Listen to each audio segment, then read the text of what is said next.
আসসালামু আলাইকুম গাইস, আপনারা সবাই কেমন আছেন? আশা করি ভালো আছেন এবং সুস্থ আছেন। আমিও ভালো আছি আলহামদুলিল্লাহ। সবাইকে শুভ সকাল। আমি সকাল সকাল চলে এসেছি আপনাদের মাঝে। আজকে সকালে আমি কি কি কাজ করছি বা কি দিয়ে নাস্তা করছি সেগুলোই আপনাদের সাথে শেয়ার করব। চলুন শুরু করা যাক। প্রথমে আমি ঘুম থেকে উঠছি, দেন ব্রাশ করে ওযু করে নামাজ পড়ছি। নামাজ পড়ার পরে কোরআন তেলাওয়াত করছি। সেটা আমি প্রতিদিনই করি। তো দেন আমি একটু হাঁটাহাঁটি করি, যেটা বলে আপনি ব্যায়ামও বলতে পারেন। সকালবেলা খালি পায়ে হাঁটা যে স্বাস্থ্যের জন্য উপকারী সেটা আমরা কে না জানি, সকলেই জানি। তো আমিও সেটা দুই একদিন হয়তো মিস হয়ে যায়, তবে সবসময় মেনটেন করার চেষ্টা করি। আমি 30 মিনিট বা 20 মিনিট এরকম করে প্রত্যেক দিন সকালবেলা হাঁটাহাঁটি করি। তো দেন আমি চলে এসেছি নাস্তা বানানোর জন্য। আজকে নাস্তা হচ্ছে রুটি। তো দেন আমি আটা দিয়ে রুটি বানিয়ে নিচ্ছি। এখন রুটিগুলো ছেঁকে নেওয়ার পালা। দেখতেই পাচ্ছেন আপনারা অলরেডি যে আমি রুটিগুলো ছেঁকে নিচ্ছি। তো দেন আমি আজকে রুটি দিয়ে নাস্তা করব। আর রুটিটাই মানে অন্য নাস্তার চাইতে আমার কাছে রুটিটাই বেস্ট অপশন। তো অবশ্যই আমি রুটিগুলা সবসময় রুটি খেতেও আবার একঘেয়েমি লাগে, প্রতিদিন রুটি খেতে ভালো লাগে না। তো আজকে একটু তেল দিয়ে পরোটার মতো মেখে নেব। অবশ্যই পরোটা পারফেক্ট পরোটা বানাইতে হলে অবশ্যই তো আটার মধ্যে তেল তেল দিই বা পরোটার অন্যরকম একটা ডো করতে হয়, কিন্তু আমি ওইরকম না। রুটি বানানোর জন্য আমার নিজের জন্য দুইটা আমি পরোটা বানাবো, আর বাকিগুলো আমার আম্মু বা অন্য তারা সবাই রুটি খাবে। তো দেন আমারটা একটু করে আমি নিয়ে নিয়েছি, তেল দিয়ে পরোটাই নিয়ে নিয়েছি। তো আমরা সকলেই জানি যে সকালবেলা তেলে ভাজা পোড়া এগুলা স্বাস্থ্যের জন্য অবশ্যই ক্ষতিকর। পরোটা বলেন বা তেলের অন্য কোনো জিনিস বলেন, খালি পেটে এগুলা খাওয়া অবশ্যই স্বাস্থ্যকর নয়। তবুও যে আমরা খেতে খেতে অভ্যস্ত হয়ে গেছি সবসময়, এই আর কি। তো আমি সবসময় রুটি খাওয়ার চেষ্টা করি। মাঝে মধ্যে তো মন চায়, আগের অভ্যাস ভোলা যায় না। তো যার কারণে মাঝে মধ্যে এরকম তেল দিয়ে পরোটাও বানিয়ে নিই। তো আজকের পরোটাগুলা দেখতেছেন আমি তেল একটু সামান্য দেওয়ার কারণে তেমন একটা ভালোই হচ্ছে না।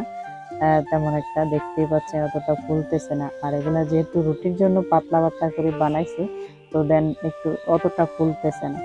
তো যাই হোক, পরোটার স্বাদটা কিছুটা হলেও পাওয়া যাবে। তো আমি দেন চলে আসছি চা বানাবো। আমি এইভাবে চা বানাই না সাধারণত, তো আজকে প্রথম এরকম ভাবে চা বানাচ্ছি। তো প্রথমে পানি দিয়ে নিচ্ছি, দেন এরপরে চিনি দিয়ে দিছি, এরপরে দিয়ে দিছি আপনার চা পাতা।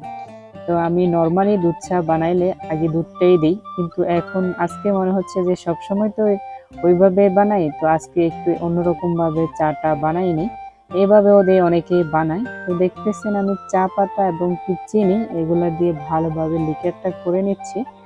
দেখতেছেন এরপরে ছেঁকে নিছি, একটা মগের মধ্যে ছেঁকে নিছি। দেন পাউডারের গুঁড়ো দুধগুলা এখন মিক্স করতেছে।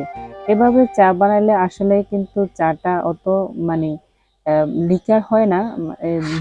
যে দুধটা গুঁড়ো দুধটা ওটা পারফেক্টলি আপনার ইয়ের সাথে চা পাতার সাথে হয় না, মিক্সড হয় না। দেখতে আপনি আমার চাটা দেখলে হবে হয়তো বুঝতে পারবেন। তো দেখতেছেন অত ভালো লিকার হয় নাই। দুধ চা লিকার না হলে অত আমার কাছে মজা লাগে না। যাই হোক, তো আজকে এভাবে চাটা বানালাম। তো চাটা দেখতেছেন কেমন হচ্ছে। তা তা যাই হোক, তা অতটাও খারাপ হয় নাই চাটা খেতে, আলহামদুলিল্লাহ। তো আমি আজকে চা এবং পরোটা এই দুটোই খাচ্ছি। পরোটা দিয়ে চা খাচ্ছি, যে পরোটাগুলো একটু ঠান্ডা হয়ে গেছে। তো গাইস দেখতেছেন আমার আজকে সকালের নাস্তা। তো এটা হচ্ছে গরিবের নাস্তা আর কি। তো যারা হাই ক্লাসের লোকজন তারা অবশ্যই আরো ভালো কিছু দিয়ে সকালে ব্রেকফাস্ট করে। তো আমি গরিব মানুষ, তো যার কারণে চা এবং কি পরোটা এই দুটো দিয়ে নাস্তা করে নিলাম। তো দেন আমি চলে আসছি আমাদের সবজি খেতে। সবজি খেতে বলতে আমার আম্মু কিছু কুমড়ার শাক লাগিয়েছিল। শাকগুলা এত সুন্দর ছিল, ক্যামেরা চাইতে বাস্তবে শাকগুলো অনেক সুন্দর ছিল। এগুলা এত সুন্দর ছিল যে আমার মন চাচ্ছিল যে কাঁচাই খেয়ে ফেলি, রান্না করার প্রয়োজন নাই। এত সতেজ ছিল, আরো সকালবেলা ছিল এই কারণে। এগুলা নিয়ে আসছি।